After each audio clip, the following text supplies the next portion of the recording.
Silakan dulu Bapak Ibu. Shalom.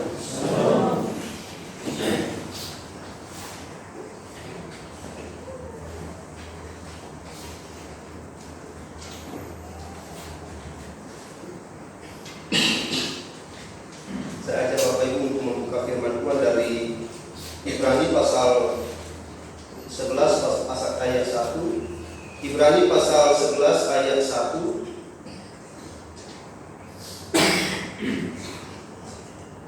Kalau sudah ditemukan, mari kita baca bersama-sama Bapak Ibu.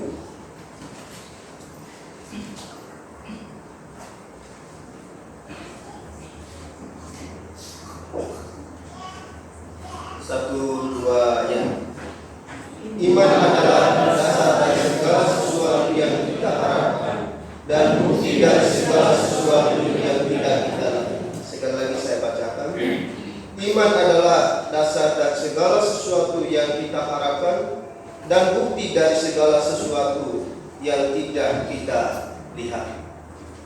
Nah, tema kita di pagi hari ini yaitu realitas iman. Nah, Bapak Ibu yang saya kasihi, ketika saya mempersiapkan firman Tuhan ini, saya sedikit terganggu dengan kondisi Bapak Ibu. Ini sampai sekarang saya agak terganggu sedikit dengan kesehatan. Tetapi setelah saya renung-renungkan bahwa di dalam situasi apapun yang kita alami, baik itu di dalam kita dalam keadaan sehat maupun di dalam keadaan sakit, ya kita tetap melakukan apa yang Tuhan mau, karena itu adalah realitas iman kita, ya. Jadi semalam itu Bapak Ibu betul-betul saya bergumul, Tuhan jangan sampai besok saya tidak bisa melayani. Tapi puji Tuhan di pagi hari ini Bapak Ibu, Tuhan sudah mendengarkan doa saya, sehingga saya bisa fresh kembali dan bisa menyampaikan firman Tuhan di pagi hari ini. Bapak Ibu yang saya kasihi, apa itu iman Bapak Ibu? Iman itu di dalam bahasa Yunani Bapak Ibu pistis, yang artinya adalah sebuah keyakinan, sebuah kepercayaan, dan juga sebuah kesetiaan. Ya. Jadi ketika kita melihat sebuah benda misalnya, lalu kita yakin bahwa benda itu sangat baik, ya itu adalah keyakinan kita. Itu adalah sebuah kepercayaan kita.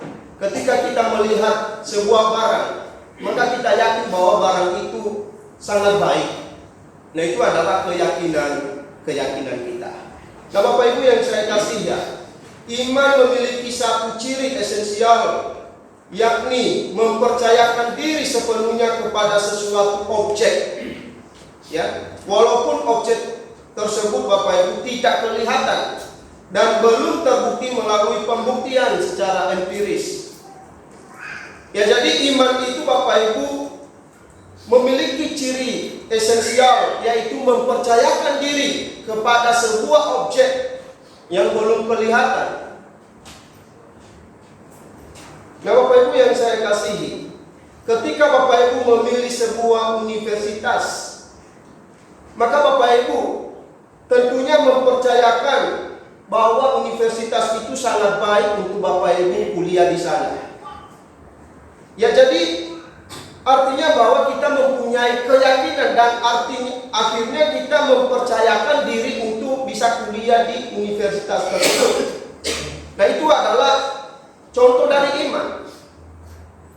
Nah, Bapak Ibu yang saya kasihi, iman itu dimiliki oleh semua orang. Semua orang memiliki objek yang dipercayai kecuali ateis. Sekali lagi, bahwa semua orang memiliki objek yang dipercayai kecuali ateis. Nah, Bapak Ibu yang saya kasihi, ketika seseorang sudah menganggap bahwa objek yang dipercayai itu adalah sesuatu yang sangat benar, maka orang tersebut akan hidup di dalam objek tersebut. Dia akan melakukan kebenaran demi objek tersebut. melakukan perjuangan demi objek tersebut.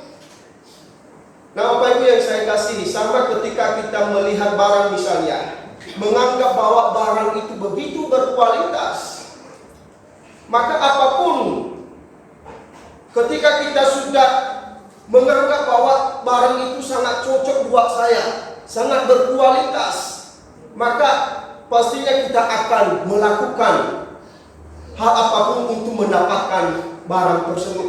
Demikian juga iman itu, ketika kita sudah mengerti bahwa objek yang saya percaya ini adalah objek yang benar, maka tentunya kita akan hidup di dalam objek tersebut dan melakukan apa yang diinginkan oleh objek tersebut. Nah, Bapak Ibu yang saya kasihi di dalam nama Tuhan kita Yesus Kristus, yang menjadi pertanyaan bagi kita, apakah iman kita sudah berada pada objek yang benar? Nah, saya tidak tahu apakah kita sudah berada, iman kita sudah berada pada objek yang benar yang kita percayai sampai saat ini. Mengapa hal ini perlu kita pastikan, Bapak Ibu? Ya, karena banyak orang Kristen yang hanya sekedar beriman karena tradisi. Banyak orang Kristen yang hanya sekedar beriman karena rutinitas. Dia beriman karena tradisi, karena keluarganya Kristen, maka dia terpaksa beriman. Kalau keluarganya bukan Kristen, maka dia juga bukan Kristen. Nah, itu adalah iman tradisi. Nah, kembali tadi, apakah kita sudah mengerti objek kita, objek iman kita sebagai orang percaya? Kita datang beribadah pada hari ini, apakah kita anggap sebagai rutinitas? Atau memang kita sungguh-sungguh mengerti bahwa objek yang saya sembah itu adalah objek yang benar? Maka waktunya untuk saya datang pada hari ini, karena waktunya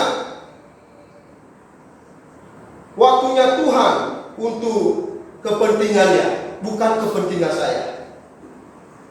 Nah, ini mesti kita pastikan di dalam kehidupan kita, Bapak Ibu. Apakah kita sudah berada pada objek yang benar? Lalu ada objek iman yang GR, Bapak Ibu. Seakan-akan dia merasa bahwa saya beriman kepada Tuhan, tetapi sebetulnya dia tidak punya iman. Dia hanya sekedar ikut-ikutan saja. Mungkin karena sahabatnya, mungkin karena temannya diajak dia, maka dia ikut-ikutan. Itu adalah iman yang GR. Lalu kemudian iman yang dibangun berdasarkan kesembuhan, mukjizat. Dia beriman, 1 minggu yang lalu dia berdoa kepada Tuhan, Tuhan sembuhkan saya dari sakit penyakit saya ini. Lalu Tuhan menyembuhkan dia. Baru di situ dia berkata, saya beriman kepada Tuhan. Nah, Bapak Ibu yang saya kasihi, ketika kita membangun iman kita berdasarkan hal-hal ini, maka suatu saat kita bisa meninggalkan Tuhan. Ya, karena tidak setiap hari, Bapak Ibu, kita mengalami kesembuhan. Kita tidak setiap hari Tuhan itu memberikan kepada kita kesembuhan. Kalau Tuhan tidak menghendaki kita untuk sembuh, maka hal itu tidak akan terjadi, Bapak Ibu. Jadi kalau kita membangun iman kita berdasarkan kesembuhan ilahi, maka ini bisa menghancurkan kehidupan kita ketika suatu saat kita tidak mengalami kesembuhan daripada Tuhan. Maka di dalam Alkitab ada 2 macam dasar bangunan, Bapak Ibu. Yang pertama itu dasar bangunan yang dibangun di atas batu, dan dasar bangunan yang dibangun di atas pasir. Jadi ketika kita membangun iman kita berdasarkan kesembuhan, maka kita seumpama dengan bangunan yang dibangun di atas pasir, di mana suatu saat ada ombak, ada masalah, maka iman kita sudah mulai goyah. Bahkan kita terseret lebih dalam. Nah, Bapak Ibu yang saya kasihi, iman yang diajarkan di dalam Alkitab adalah iman personal, Bapak Ibu. The faith personal. Dan ada 3 dimensi iman, yaitu mengenal, memiliki, relasi dan penyerahan diri kepada Tuhan secara totalitas. Jadi kita bukan hanya sekedar beriman, saya sudah percaya kepada Yesus. Jadi tidak perlu punya relasi, tidak perlu penyerahan diri. Nah, saya sampaikan Bapak Ibu, setan-setan pun juga beriman kepada Yesus. Mereka percaya kepada Yesus, tetapi mereka tidak menyerahkan diri kepada Yesus. Mereka tidak punya relasi dengan Yesus. Nah, jadi kalau iman kita hanya sekedar iman percaya kepada Yesus tanpa ada relasi, tanpa ada penyerahan diri, maka iman kita sama dengan iman setan-setan mereka. Nah, ini yang harus kita pastikan di dalam kehidupan kita sebagai orang percaya. Kalau kita tidak bisa pastikan Bapak Ibu, maka kesia-sia belaka yang kita hadapi. Meskipun setiap hari Minggu kita datang beribadah, tetapi kalau kita tidak sungguh mengerti objek iman kita yang benar, maka itu adalah sebuah hal yang disia-sia. Nah, Bapak Ibu yang saya kasihi, di dalam Ibrani pasal 11 ayat 1 tadi, kita di sana dikatakan iman adalah dasar dari segala sesuatu yang kita harapkan. Nah, iman itu adalah dasar dari segala sesuatu yang kita harapkan.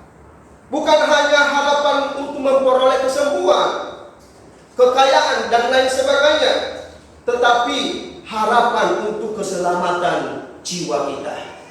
Nah, Bapak Ibu yang saya kasihi, ketika kami ikut di malam refleksi hari Jumat kemarin ya sama Pak Hendy, Pak Hendy lihat ruangan itu begitu mewah. Pak Hendy berkata kepada saya, "Wah Pak Arman, ini bagus sekali ruangan ini, AC-nya itu begitu dingin, kampungnya itu begitu bagus." Lalu saya berkata kepada Pak Hendy, "Bapak percaya enggak kalau nanti di surga ini lebih bagus daripada bangunan ini?" Lalu Pak Hendy, iya saja, iya betul. Nah, Bapak Ibu yang saya kasih, ini sebuah harapan kita. Memang itu harapan kita, tetapi jangan sampai orientasi iman kita hanya sekedar pada bangunan, hanya sekedar surga yang begitu mulia, bukan kepada pribadi yang memberikan kepada kita surga. Nah, ini yang berbahaya.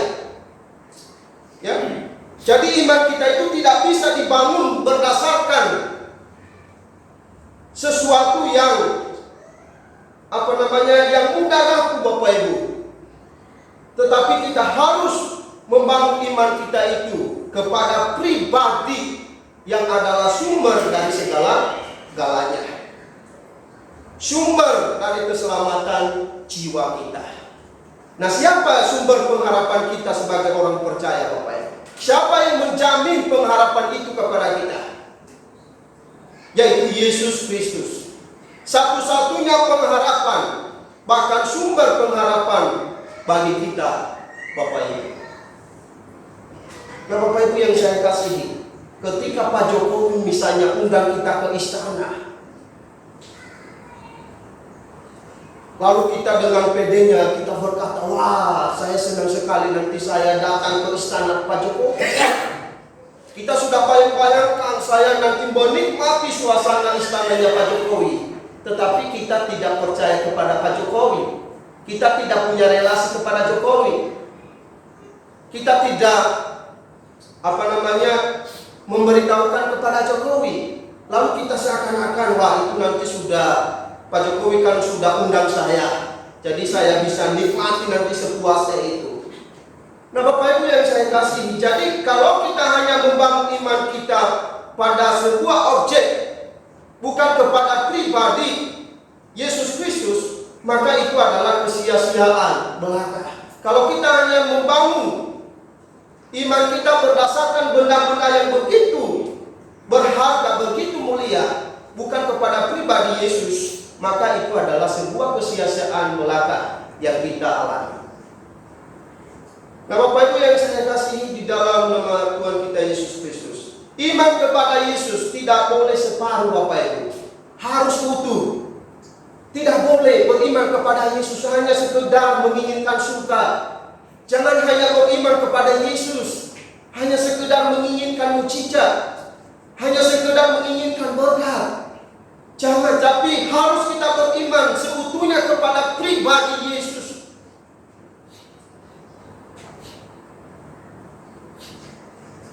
Sama ketika kita mencintai seseorang Bapak Ibu, jangan hanya senang melihat kelebihannya, jangan hanya senang melihat keunggulannya, tetapi ketika engkau melihat kekurangannya, engkau sudah mulai menjauh dari dia.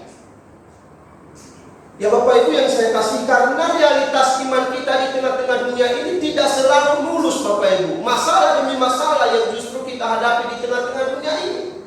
Tetapi kalau kita hanya sekedar membangun iman kita pada hal-hal yang merupakan berkat Tuhan, lalu ketika kita menghadapi masalah, maka kita sudah mulai kendor. Kita sudah mulai menjauh daripada Tuhan. Percuma saya ikut Tuhan, saya percuma mengikut Tuhan, melayani Tuhan, kok masalah terus yang saya alami. Padahal saya dengar-dengar bahwa ketika mengikut Yesus itu maka semuanya beres, tidak ada masalah, tidak ada persoalan, tidak ada sakit penyakit. Nah Bapak Ibu yang saya kasihi, ini bukan iman yang diajarkan di dalam Alkitab Bapak Ibu. Justru iman yang diajarkan di dalam Alkitab, ketika kita mengikut Yesus, maka kita harus siap memikul salib, menyangkal diri. Jadi kalau ada orang Kristen menggampang-gampangkan, mudah menjadi orang Kristen itu, percaya Yesus sudah masuk surga. Nah saya beritahu Bapak Ibu bahwa ada harga yang perlu kita bayar. Saya sampaikan kepada pemuda semalam bahwa iman tanpa perbuatan itu pada hakikatnya mati. Bagaimana kita berkata saya beriman kepada Tuhan tetapi tidak ada realisasi, tidak ada tindakan kita di dalamnya. Kita berkata saya percaya kepada Yesus tetapi tidak ada buktinya. Sama, saya sampaikan ilustrasi kepada teman-teman pemuda semalam. Misalnya ada salah satu jemaat yang pernah berjemaah di Eleus Bali. Dia berkata kepada orang lain, wah saya sudah pernah ibadah di gereja Eleus Bali itu. Lalu ditanya, kira-kira siapa pendetanya? Nah itu saya tidak tahu siapa pendetanya. Yang penting saya sudah pernah ibadah di sana. Nah ini adalah sebuah omong kosong yang tidak bisa dibuktikan. Sama halnya ketika kita beriman, saya beriman kepada Tuhan, tetapi tidak ada buktinya di dalam perbuatan-perbuatan kita. Ketika kita diberikan pelayanan, kadang-kadang kita tidak bisa mengerjakan dengan tuntas, dengan penuh tanggung jawab. Padahal kita seringkali berkata, membesar-besarkan, aku beriman kepada Tuhan. Nah, ini yang perlu kita perhatikan. Bukan masalah kita membesar-besarkan, mengatakan saya beriman, mengakui kepada dunia saya beriman, saya anak Tuhan, saya anak Tuhan Yesus. Tetapi tidak ada realisasinya di dalam tindakan-tindakan kita. Ini adalah sebuah hal yang tidak bisa dibuktikan Bapak Ibu. Iman itu bukan hanya sekedar retorika, sekali lagi saya sampaikan. Tadi saya sampaikan bahwa istilah iman itu di dalam bahasa Yunani ada di sana kata kesetiaan, faithfulness. Jadi ada di sana kesetiaan. Bagaimana iman kita itu bisa kita buktikan? Kita bisa buktikan melalui kesetiaan kita di dalam melayani Tuhan. Bukan hanya sekedar saya beriman. Orang juga semua bisa berkata begitu, saya beriman. Tetapi apakah kita bisa membuktikan melalui konsistenan kita di dalam melayani Tuhan, kesetiaan kita melayani Tuhan. Nah ini yang mesti kita perhatikan, merenungkan sebagai orang percaya kepada Tuhan. Iman yang sejati kepada Yesus adalah percaya sepenuhnya kepada kedaulatannya dan menerima pribadinya. Nah ini perlu kita renungkan, ya. Kita harus mempercayai sepenuhnya kedaulatan Tuhan di tengah-tengah dunia ini. Apapun hal yang kita alami di tengah-tengah dunia ini, itu ada di dalam kedaulatannya Tuhan. Ketika kita mengalami masalah, jangan pergi ke tempat yang lain untuk minta pertolongan. Kadang-kadang ada orang Kristen yang mengaku saya beriman, tetapi dia juga setiap hari pergi ke dukun. Ya. Ada orang Kristen mengatakan saya beriman kepada Tuhan, tetapi untuk menginginkan sesuatu dia minta pertolongan kepada dukun. Dukun, saya menginginkan ini mobil, saya menginginkan sebuah motor, saya menginginkan pasangan hidup seperti ini. Pak dukun, tolong Pak dukun. Padahal di dalam gereja, saya anak Tuhan, saya beriman kepada Tuhan. Nah Bapak Ibu yang saya kasih, ini perlu kita perhatikan. Jadi iman yang sejati kepada Yesus adalah percaya sepenuhnya kepada kedaulatannya dan menerima pribadinya. Bukan hanya kesembuhan, bukan hanya mukjizat, sembuh atau tidak sembuh, sukses atau tidak sukses, kaya atau tidak kaya, kita selalu menerima pribadi Yesus. Kita selalu percaya kepada pribadi Yesus. Ya, kalau sukses syukur, kalau tidak sukses kita selalu tinggal di dalam iman kepada Yesus. Jangan sampai kita sudah menaruh harapan kepada Kristus. Tuhan, saya menginginkan ini kesuksesan ke depan. Tolong genapi janjimu, jawabanmu kepada saya. Tetapi Tuhan tidak mengabulkannya Bapak Ibu. Lalu sudah mulai kendor, sudah mulai menjauh. Tuhan hanya sekedar berjanji manis. Ya, Tuhan hanya sekedar iming-iming di dalam Alkitab. Ada salah seorang yang pernah berkata kepada saya, di dalam Alkitab itu begitu banyak janji-janji manis. Pernah Bapak Ibu? Dia berkata banyak janji-janji manis, tetapi tidak ada buktinya.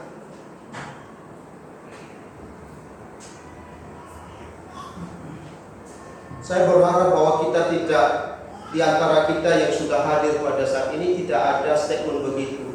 Kita tidak mengeluarkan statement begitu bahwa di dalam Alkitab itu banyak janji-janji yang manis. Pusat iman kita adalah pribadi Yesus Kristus, bukan hanya pada mukjizatnya. Bapak Ibu, sekali lagi, bukan hanya pada berkat-berkatnya.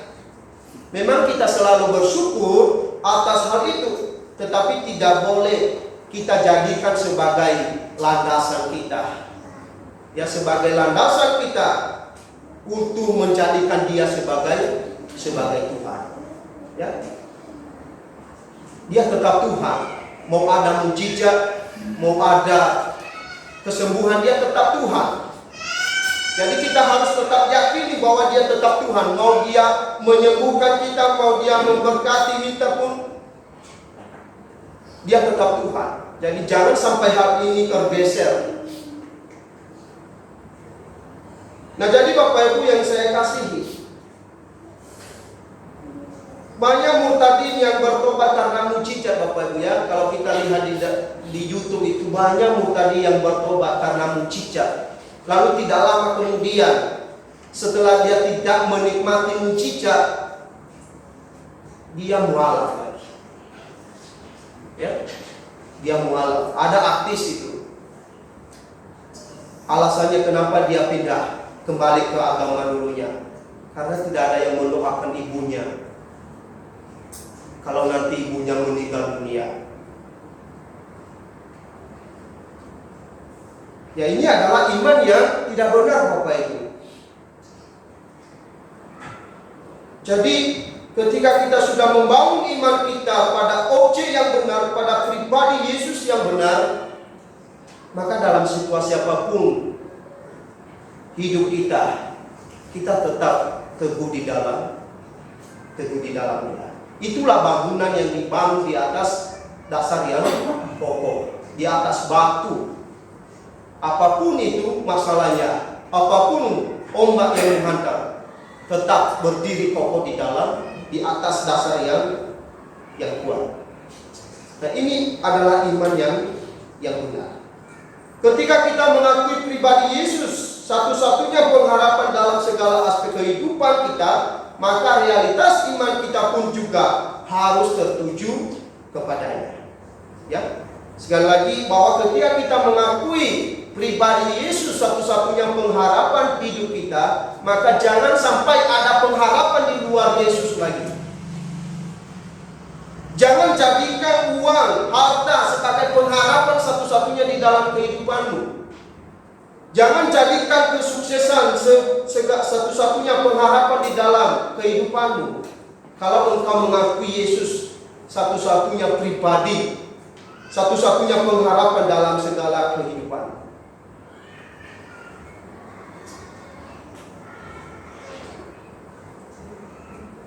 Bapak Ibu yang saya kasihi, sekali lagi bahwa ketika kita mengaku pribadi Yesus satu-satunya pengharapan dalam segala aspek kehidupan kita, maka realitas iman kita harus tertuju kepadanya. Seluruh aspek kegiatan-kegiatan kita harus tertuju kepadanya, apapun itu. Bukan hanya di dalam gereja, dimanapun kita berkegiatan, hendaknya semuanya itu hanya tertuju untuk hormat bagi kemuliaan nama Tuhan. Di dalam Kolose pasal 3 ayat 23 di sana dikatakan, segala sesuatu yang kamu perbuatlah seperti untuk Tuhan, bukan seperti untuk manusia. Jadi bukan hanya di dalam ini saja kita menghormati Tuhan, melayani Tuhan, meninggikan Tuhan. Di dalam segala aspek apapun, kita harus selalu memiliki kerinduan bahwa apa yang saya lakukan saat ini hendaknya semuanya tertuju untuk hormat bagi kemuliaan nama Tuhan. Bapak Ibu yang saya kasih, ketika kita hanya melihat Yesus sebagai sumber mukjizat, maka penyerahan hidup kita pun hanya pada saat kita mengalami mukjizat. Nah, ini konsekuensi tadi. Kalau kita hanya sekedar membangun iman kita berdasarkan mukjizat, maka penyerahan hidup kita pun hanya pada saat kita mengalami mukjizat. Setelah kita tidak mengalami mukjizat, kita tidak lagi menyerahkan diri secara totalitas kepada Tuhan. Kalau kita disembuhkan, maka baru kita menyerahkan diri kepada Tuhan. Nah, ini adalah iman yang salah. Sekali lagi saya katakan bahwa dimensi iman itu ada 3, Bapak Ibu. Yang pertama tadi percaya, lalu mempunyai relasi kepada Tuhan, lalu penyerahan diri secara totalitas.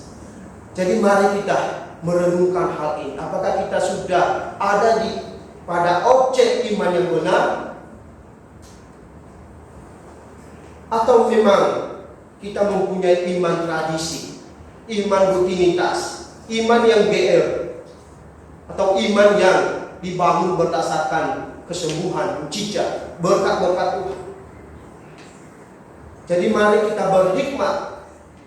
Selagi Tuhan memberikan kepada kita waktu, mari kita merenungkan iman kita kepada Tuhan. Apakah iman saya ini sudah pada objek yang benar? Kalau tidak, mari kita berdoa kepada Tuhan. Mari kita bergumul kepada Tuhan, supaya kita bisa dikembalikan pada iman yang benar. Lalu iman yang benar itu adalah ada wujud nyatanya, Bapak Ibu, di dalam aspek kehidupan kita. Bukan hanya sekedar retorika, saya sampaikan tadi, bukan hanya sekedar ucapan, statement belaka, tetapi memang kita harus wujud nyatakan di dalam segala aspek hidup kita. Mari kita berdoa.